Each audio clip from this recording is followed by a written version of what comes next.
Sydney coach John Longmire said the Swans had to stop Nick Riewoldt and Stephen Milne to have a good chance of getting past St Kilda. Adam Good said the Saints would have a burning in their stomachs following the 15-point loss to the Swans in round 22.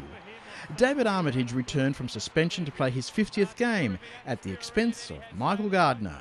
Sam Reid was recalled after missing his only match of the season against Brisbane last week, while defender Lewis Roberts-Thompson was fit after a calf injury. Riewoldt showed good hands as both teams were contained by effective defences. Saints fans were hoping he brought his kicking boots. He never betrays any emotion, but those misses must cut into him. Accuracy with the boot hard to find midway through the opening quarter.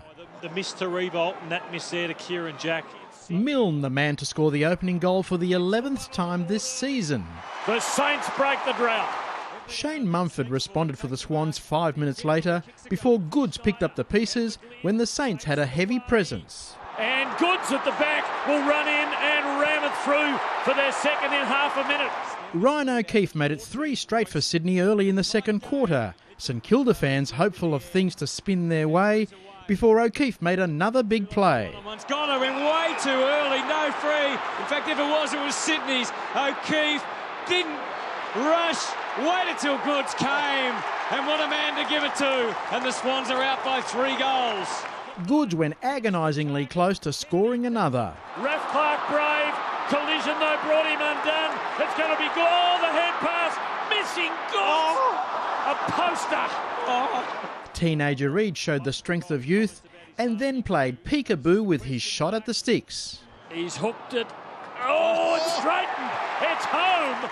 Brendan Goddard ended Sydney's 5-goal run to trim the margin to 20 points. O'Keefe gave the Swans reason to shout. And continue the joy for the St Kilda, for the Sydney fans. He's launched a beauty. Adam Schneider converted a 50-metre free kick into a 6-pointer for the Saints before number 23 Justin Kazitsky didn't enter the arena correctly, and O'Keefe made them pay. And boy, that hurts. You can feel the pain of the Saints. At half-time, Sydney 7-6-48, St Kilda 3-4-22. Raphael Clark's one-handed offload was a no-no, and Matt Spanger booted the Swans first of the second half, before the Saints had the answer from their high-profile star. Now can he kick one with the snap? Yes, he can. A couple of minutes later, Kazitsky was looking for atonement. And there is some belief still ticking away. Schneider kept the Saints surge going. It's back to 16, and she's on again here at Etihad. Milne's twist and turn clever, his vision complete. Clever little kick. And Brendan Goddard is just the man to have the football. From 45, he has the Saints back within 9 points. Daniel Hannaberry left the field with a dislocated shoulder as the Swans' lead shrunk to 8 points at the final change. Ben McGlynn ended Sydney's 33-minute goal-scoring drought. He's got a goal sense about him and shows it, and shows his joy.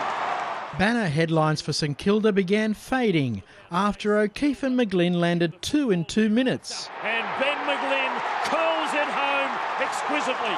Mumford's brute strength supreme, and he had more to boot. With the sniff of blood in the nostrils, and the Blood Brothers keep coming. The Saints' first defeat on a Saturday night for 8 years. 4 goals from O'Keefe, who's thrilled to see the Swans take on Hawthorn next week. Yeah, look, I think that was a bit of a turning point for our season. We had a good hard look at ourselves, and to the boys' credit, we bounced back from there and we've been playing some reasonable football. Full-time Sydney 12-10-82, St Kilda 8-9-57. Let that noble banner high, shake down the thunder from the sky. Charles Christian, Big Pond Sport.